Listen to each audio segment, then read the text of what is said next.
Hungary's centre-right government has galvanised critics at home and abroad with its new controversial constitution. There have been mass protests in the country. Opposition politicians have chained themselves to gates outside public buildings, and the Prime Minister, Viktor Orbán, has been dubbed dictator. The EU, IMF and the US have all rebuked the Hungarian government over its constitutional changes, warning they will erode democracy and entrench one-party rule. My guest today is Zoltán Kovács, Hungary's government communications minister. His government says the reforms are necessary to modernise the Hungarian state, but with the country badly in need of a $20 billion international bailout, is it about to back down?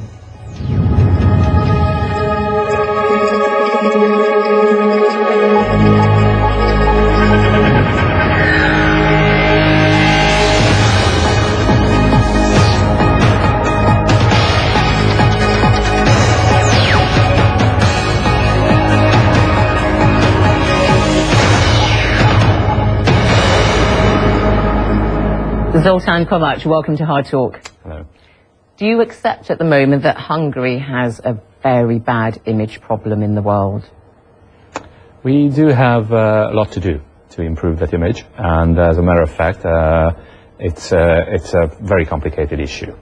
We are in the situation, you know this question, do you still bite your wife? There are no good answers to a number of questions that are being raised. Why do you think you are in this position, that you've got this bad image? The new Hungarian government that came into office a year and a half ago did a lot. If you compare it to the previous 2 terms or even to the previous 20 or 23 years in the country.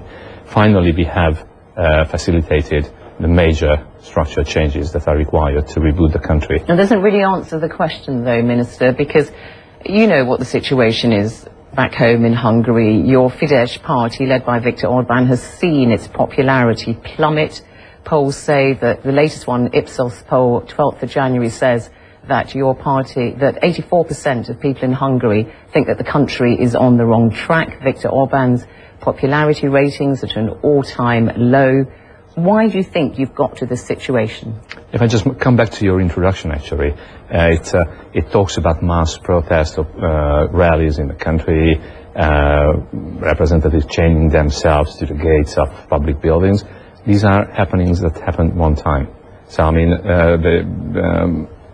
it is easy to give a picture. But what about the polls I just told you? You know that you're losing support. Your party is losing support. The Fidesz Christian Democratic Party Alliance is leading the polls by a huge margin. So we know you won the elections, obviously, and you had this fantastic 2/3 majority. But the point I'm saying to you is, why do you think that your popularity is plummeting within Hungary? Never mind what your external critics are saying. We had a very intensive year and a half behind us. We made very tough decisions because these structural changes require tough decisions. We have a new constitution. We've been under fire for about the same period we were in office. So at the moment we entered office, and that's not the first time actually in Hungary with the centre-right, if you like, conservative government, we came under huge and heavy fire from all directions. But it's not just the fire. I mean, lots of countries in the European Union are experiencing huge economic crises and heavy debt burdens and so on, but it hasn't really given rise to the same narrative that we're hearing about Hungary, with Viktor Orbán being dubbed dictator and people saying that he's trampling on rights and that really he wants to entrench Fidesz into the system so that it stays in power indefinitely. I mean, you know, people like Viviane Reding, the EU Commissioner, saying the Hungarian government should make use of its 2/3 majority in a responsible way. Sure, that's what we are doing, and we know how such a huge possibility and opportunity the 2/3 was for this government to effectuate those changes and structural reform we are talking about, and how big responsibility it is for the government to not don't go over certain lines. But you are going over certain lines. I mean, Viktor Orbán, when he took power in April 2010, said, look, I've got this unprecedented 2/3 majority. I'm going to govern in a humble and responsible way. You can't say that he's doing that, is he? Again, the question of style is the question I raised. Do you still beat your wife? There are no good answers to that, because at the moment you start to defend yourself, then that's not a good position. And this is not a one-man or one-party game. So when you always have to keep in mind the context, you always have to keep in mind what measures, what tools means the opposition uses against the government. But it's not just the fact that you've got these structural changes. Yes, people may accept the fact that you needed to change your constitution. The old Stalinist one obviously was out of date.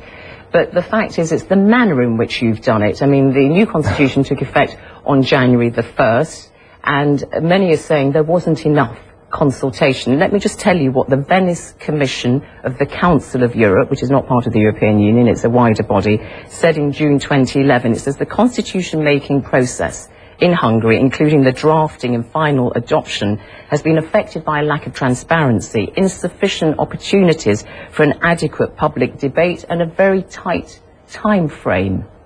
9 months is not a tight time frame, and Parliament had a 1 month special session to talk about the new constitution. As a matter of fact, the constitutional process in Hungary is more than 20 years ago. Right after the fall of communism, every government, every term started to have, preparation for a new constitution. The opposition, Socialists and Green members of Parliament boycotted the process, the vote for the constitution. I mean, is it for you to say, yes, we think we've given it enough time, if you've got very that's one of credible critics within the country and externally saying you didn't give people enough time to consult? You see, that's one of the problems, actually. They have boycotted the whole constitutional process from the very beginning, so they did not participate. They were invited, they were called repeatedly, they did not participate. That's a decision they took, and actually, as a matter of fact, they deemed the constitution unconstitutional from the very beginning. So not participating in the process and deeming the constitution or calling the constitution unconstitutional or undemocratic from the very beginning, that's not a standpoint you would expect from a political party, actually. Every little point I put to you, I'm sure you're going to have your answer to it, but let me put this to you then. The current president, Paul Schmidt, is seen perhaps not to be as rigorous as his predecessor, Laszlo Solyom, who was much more robust in sending bills back to Parliament for consideration. Constitutionally, he's allowed to do that, whereas Paul Schmidt has so far not vetoed a single bill. And the feeling is that this is another example of how you don't have sufficient checks and balances to monitor your two-thirds majority. I'm in no position to criticize or have any kind of comment on that. It comes with the office, the responsibility, how it approaches the laws. The Constitutional Court has the right, actually, as it turns out last year, it started to get rulings on a number of issues. I don't think there's any kind of problem with the checks and balances, as you call it. Well, you can comment on it, because, I mean, look, the former president, Solyom, was head of the Constitutional Court. He also was a very key man in helping Hungary move to its democratic transition in the early 1990s. And this is somebody who knows the lie of the land well. But the current president is a party man through and through. He was an MEP. He's a former professional fencer. And that critics are saying this is yet another example of perhaps you don't have the robust checks that we would like to see. And what do you mean, a party man? He's a member of Fidesz. Not anymore. I mean, but he was a member of Fidesz, whereas his predecessor, President Solyom, was seen as much more non-partisan and somebody who was supervising this great transition to in a Western-type democracy, it's absolutely normal to have people who've been party politicians to be nominated for public office. Responsibility, the new role is coming with the public office, and it's, again, that context you have to judge his or her performance, whether he fits the office or not. Do you expect him to veto any of your bills and say, oh, I want this to go back, I want this to go to the Constitutional Court, I want this to go to Parliament? Look, I'm not a foreteller, so nobody knows what is going to happen, because it, again, comes with the office, all responsibilities, and the judgment that it should be done by the President himself. Back to checks and balances. This is a parliamentary system, and I think even the approach of checks and balances per se is not the practical point of view. I mean, sovereignty comes with majority parliamentary decision, and is a little bit different from the Anglo-Saxon. But people don't want tyranny of the majority. Oh, certainly, nobody wants. And you've got your two-thirds, as I said, unprecedented two-thirds majority, and people, as Viviane Reding of the EU said, they want you to use it responsibly. Okay, a major preoccupation, obviously, for your government is the economic crisis. You want $20 billion as a bailout fund from the EU and IMF. And you know very well that the EU and the ECB are saying, look, one big change you've made is your rules to how the central bank in Hungary is governed and who presides over it and so on. And they're saying that, again, they feel that there is political control as a result of your changes, and that's not allowed under EU rules. Most certainly, and we are absolutely aware of that. That was why out of the 15 suggestions made by the European Central Bank, 13 have been already implemented. We do have a legal argument over two issues.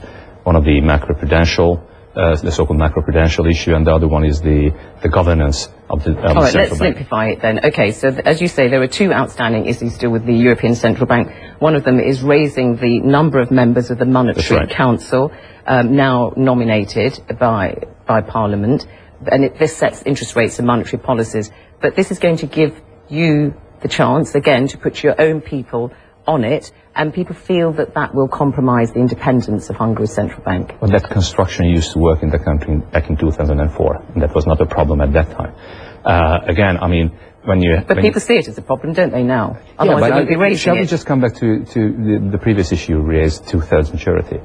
We always say that this is a huge mandate, and just keep in mind that actually the two-thirds majority comes not only from the 53% of the popular vote, as it is being put out as an argument by our opposition, but it comes through with the individual seats. I mean, out of the 176 seats, we won 173. Yeah, sorry, okay, that would be a 90% majority. Well, so what would be the situation then? I mean, two-thirds majority, again, is a huge opportunity and a huge responsibility. The two-thirds majority itself in a parliamentary system is not a danger in any way. No, but it's just the way you use it. We can coming back to that. But specifically on the independence of Hungary's central bank, this question of how you pack the monetary committee that sets these very important rates. Again, I mean, that's something which the European Union is very, it's not me saying it, it's the European Union very exercised about one of these issues, and you're in talks about that again, now. Double standard won't apply.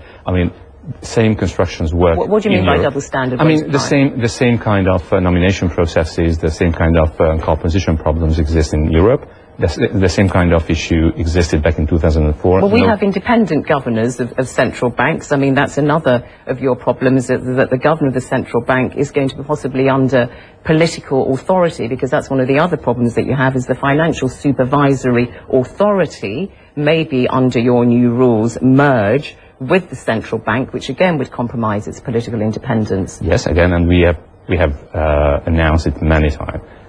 The sovereignty, the independence of the national bank is sacrosanct. Nobody intends to touch it. We are absolutely open to all kind of criticism, should it come that we are not in line with any kind of European regulation, then we are going to amend. Andras Seymour, the current governor of the central bank, says that the laws amount to a state takeover of his institution.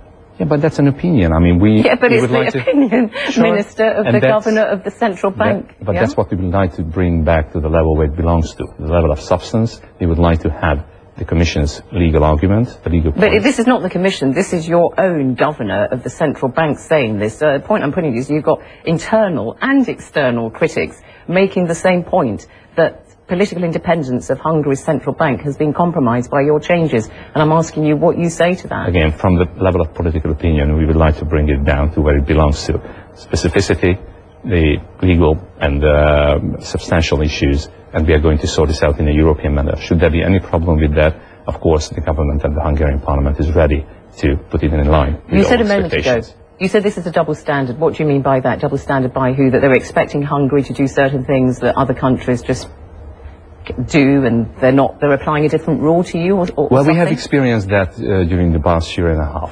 Say, on the media law, it just turned out, that in Europe there are as many approaches to the media. I didn't bring up the media law. Sure, but yeah, there are as many. That's under review, isn't it, at the moment, That's right, by the European Union? They're trying to see if your media laws do violate EU rules. Yeah. Yes, and as a matter of fact, the rulings of Constitutional Court, as it turned out, that there are a number of points actually the Hungarian Constitutional Court found concerning are going to be amended. So that's the normal way of doing things. Why do you think you're being picked on then? If you say that there's this double standard against Hungary, what do you think animates that? What's the reason I think it's for that? the intensity and the number of changes we have effectuated. It's having a new constitution The intensity and the number of changes you've made that perhaps might be ill-considered.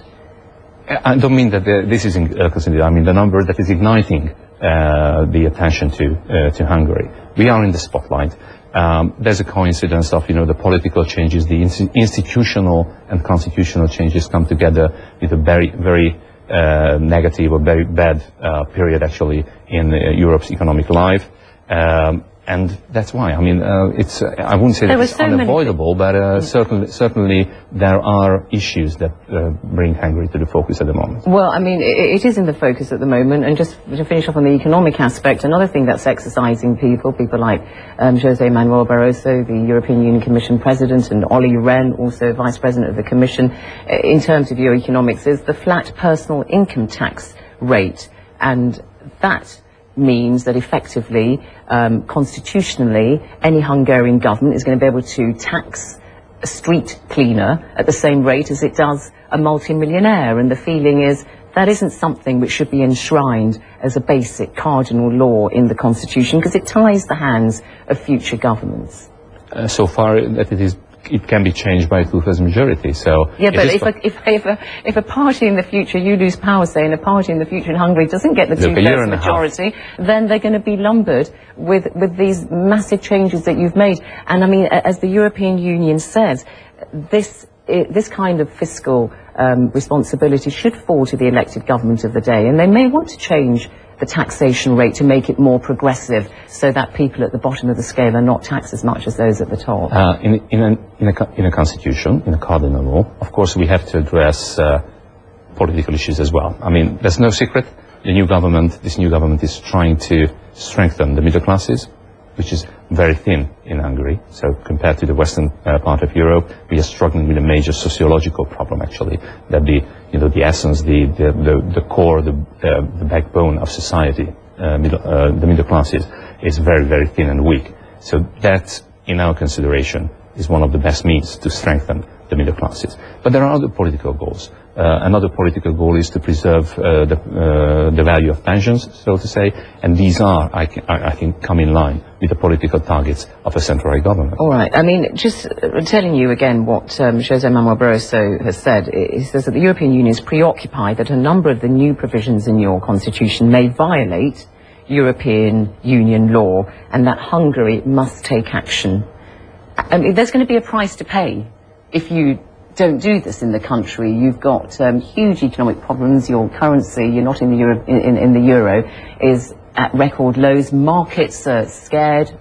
Sure, we got to the point. I mean, and so you've got to do something. You've got to take action. Exactly. I mean, and we are going to sort this out the European way.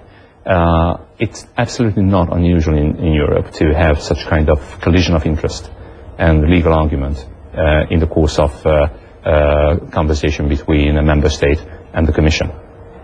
The way to sort this out is the European way is that at the moment you have the legal argument of the Commission, you are at the point, and we are just going to get deeper to that legal argument. If there's any reason to change, if it turns out that we are not in line with the European regulations, we are going to change. The markets have already made their minds up. 3 credit rating agencies have downgraded Hungary's public debt to junk status. Your foreign, as I said, is at record low. You need to regain confidence in the markets, or the markets need to regain confidence in you. It's not just political negotiations and so on. You know how markets respond. They see Hungary at the moment as a somewhat slightly perhaps unpredictable country and authoritarian tendencies. They hear what Viktor Orban says in public. They know the kind of nationalist rhetoric that's being said in Hungary, and the figures speak for themselves. You must be very worried. You could be leaving your country into economic destitution. The use of terminology is very important. You use the term nationalistic. I would use the term patriotic,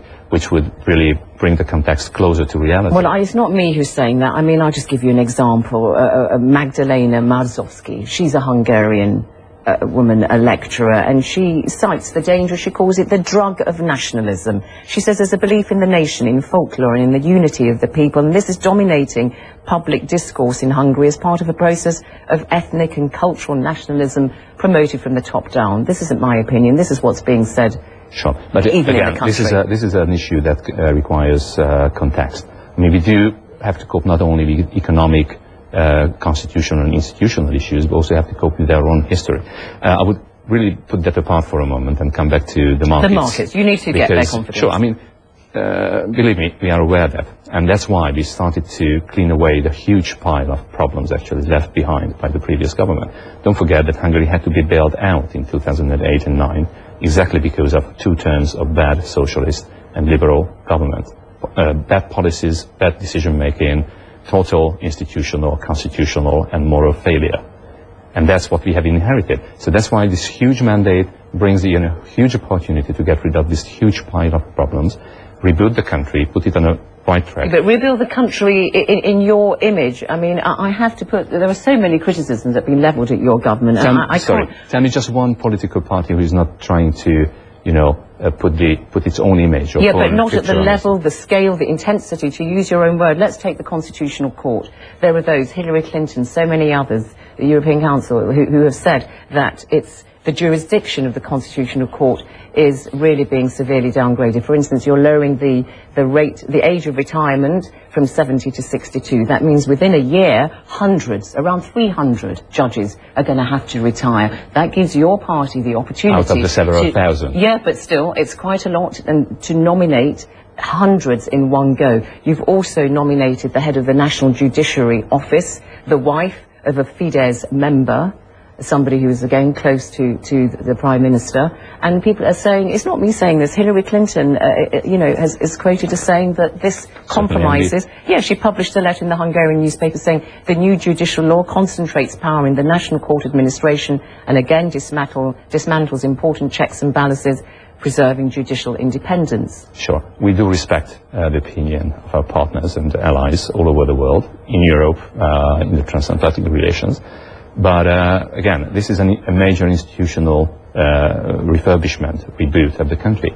You have to have a new context and judge the new institutions and their working in the new context as well. So you're not supposed to compare it to the previous one, because this is going to be, if not a completely, but following a major update, a different system. But you've been judged, you're being judged, as I said, by the United States, by the European Union, the IMF, the Finnish Foreign Minister. Sure, but, can I just say what he says? The Finnish Foreign Minister says, Erkki Tuomioja, if a country with a constitution like this, yours, were to apply for membership in the European Union now, it would not be accepted. Sure, but what else should we do then, you know, take the point, defend your position, and prove that the system is going to work as democratically as the previous one. I mean, again, we are coming back to the debate, you know, what I mentioned before. There are questions where there are no good answers because of the defensive position. I don't think there's any right or any perspective from which Hungary's democratic devotion to the European values can be questioned. We're not going to take this kind of democracy debate. But if people don't accept that, what are you going to do? Because your people are suffering. They're saying every day, look, you know, the economic situation is getting us down. It's become very also personalised around the Prime Minister, Viktor Orban. Let me ask you this. If people were to say, we want to see very clear signal that Hungary is democratic and so on, would Viktor Orban fall on his sword? Would he say, okay, I will resign, so that people realise that Hungary is open for business, so that people realise that? Yes, I guess you're aware of the nature of demonisation processes. And the Prime Minister has been a target of such processes for the past 15 years. He was the sole origin of everything bad, even during the 2 previous terms when Fidesz was in opposition. That's not going to work that way. I mean, he's a devoted Democrat. He is a devoted family man. I know his values, and I have no question in myself, and I guess there are lots of people in Hungary who know he's a good man. Zoltán Kovács, thank you very much for coming on HardTalk. Thank you. Thank you.